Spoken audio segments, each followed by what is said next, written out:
Hello, I'm Philip Stoughton. I'm at Apex 2015 and I'm joined by Paul Wood from OK International, representing the Metcal brand. You've got a new product, the Scarab, at the show here. Tell me a bit about the product and what demands have driven you to develop and release that.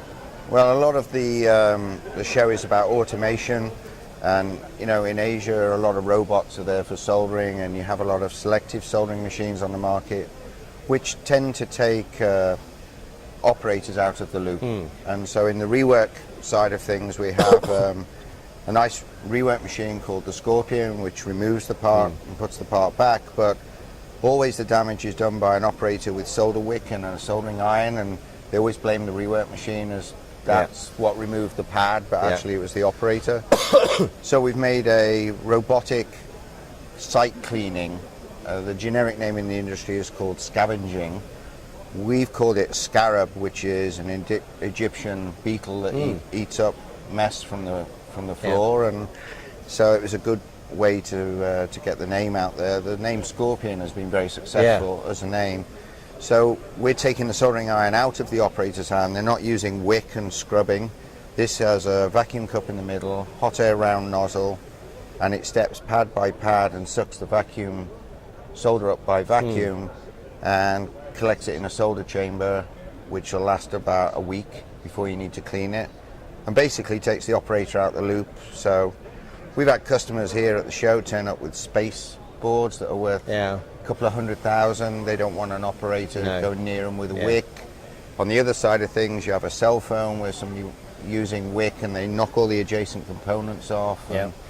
So it's a pre-launch, and we envisage selling them by the end of the second quarter. Okay, and a good response here, clearly.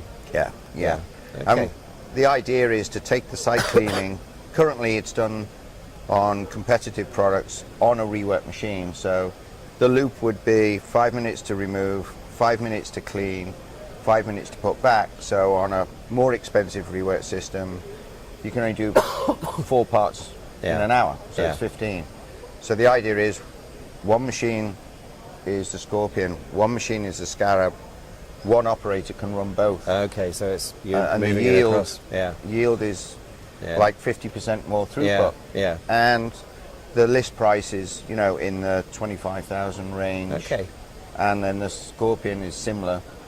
So somebody who hasn't got a rework machine, okay, it's a capital purchase, but the beauty about this product being separate is we're glad you bought somebody else's rework machine and you're having problems cleaning.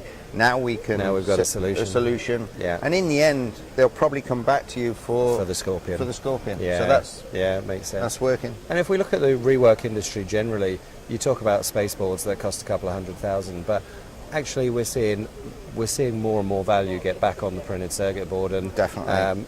Is that resulting in a growing rework market generally?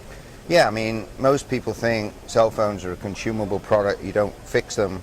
The BOM on most smartphones, $250, $300. It's expensive. And they're 12 layers thick, and they're only 0.5 millimeter thick board. So cleaning it with an iron gets challenging.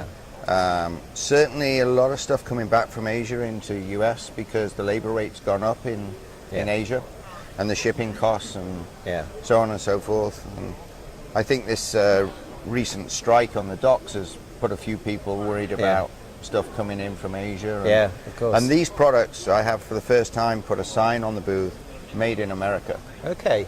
And it's surprising how much interest that's got. Oh, you make that? Where'd you make that? Here in California.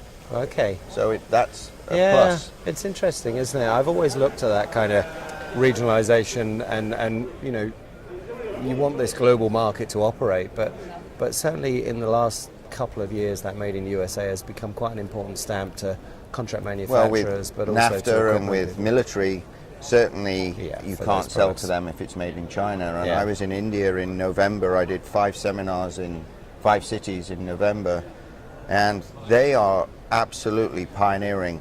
Cannot buy Chinese made products. Right. And they're making laws and things like this, so it's a challenge to make a cost-effective product in America, sure, but the people that made in Britain, made in Japan, and made in America certainly helps. Yeah, it's important. But you know, as a global company like OK International, you are in that nice position that you can manufacture in all the regions for the region. We've always manufactured our capital in the corporate headquarters, whether it was in Yonkers, New York, or Menlo Park, or Garden Grove, because we want to protect our intellectual secrets and patents, and I think it's important. It's also nice to have R&D right next door to manufacturing, because then you can make it happen and make it right, can't you? Yeah. And I had some fights to initially keep it in America, because you know, as the public company that owns us, Dover, we have factories in Shenzhen, and could you make it there? Could you make it here? Yeah, you could, but I want it made in America, and so we made it a metric machine as well. So that was another challenge. Challenge to teach them the metric system. Yeah, so I'm sure you've done that it's well. Been very successful. Good.